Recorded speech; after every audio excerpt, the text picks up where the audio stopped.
How do you reckon that John's done at Cheshire? He seems to have got them playing reasonably well, apart from the last 2 games. 10-game winning streak, 11-game winning streak. They're a tough team to play. They've always been a tough team, and I think he's getting a lot out of them. And you can't say anything bad about a 10-game winning streak. Obviously, they've stumbled the last couple of games, but like he said, could be just due to the Christmas break. They're a strong team, and like he said, it's hard to beat anyone in this league. So they've got a good chance at making a run. Do you think, obviously we talked about the awkward situations that have had with player departures, do you think it's a competitive game, so there's always going to be a combustible element? I think definitely there's always that combustible element, but with player departures, I just think it's something that is hard to deal with regardless of how it happens, whether it is a basketball matter or it is a off-the-court matter. It's always hard to deal with. You never really want to deal with it publicly, and it's just part of the game, like you said. Some of the details were actually put out to the media. I know some publications posted a few sides of the story. I don't know whether they're true or not, but obviously do you think that it's quite a difficult thing to see, where a team is having stories leaked? Yeah, I think it definitely will affect the team, whether it's true or not. Them things are never good, and it's always, you'd always want to be ahead of the story as the team, but there's not much you can do with it in the day and age we live with social media being what it is. It's hard to avoid that kind of stuff. You mentioned social media. I don't know whether maybe Barking Abbey have a social media policy, or is that something they just leave up to? I think we had discussions with the kids about social media and the importance of social media, and it can be quite a big problem these days. I mean, before I recruit players, I've actually checked out their social media. Really? Yeah, quite regularly. And there has been times where I haven't taken a player purely on their social media posts.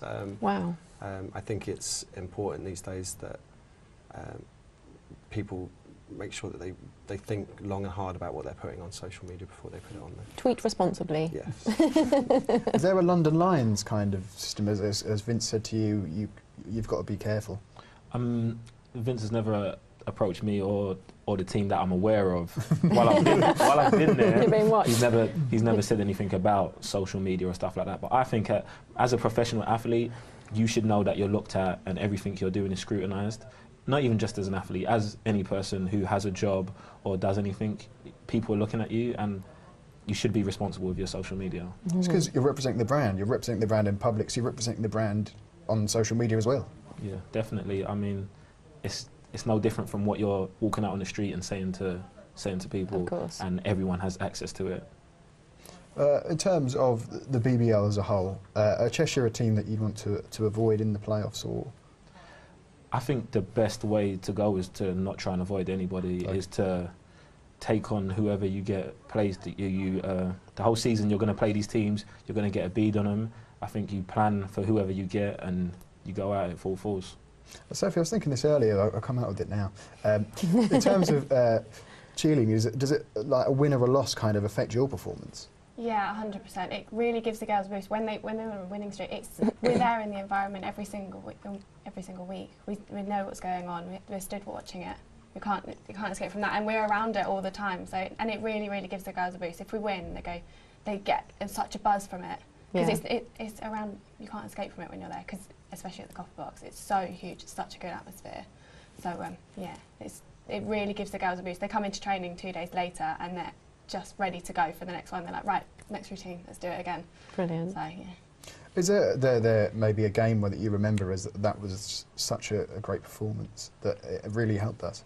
I can't remember exactly which game it was, but it was towards the end of the season last year, and Lions were doing really well. And there was a point where 2 of the girls, they came off, and we all we'd been screaming, like cheering, obviously. We all came off and we were like, I think I'm losing my voice. So it's like kind of, we just get so much passion into it, because it's such a fast-paced game. You can't not get excited about it.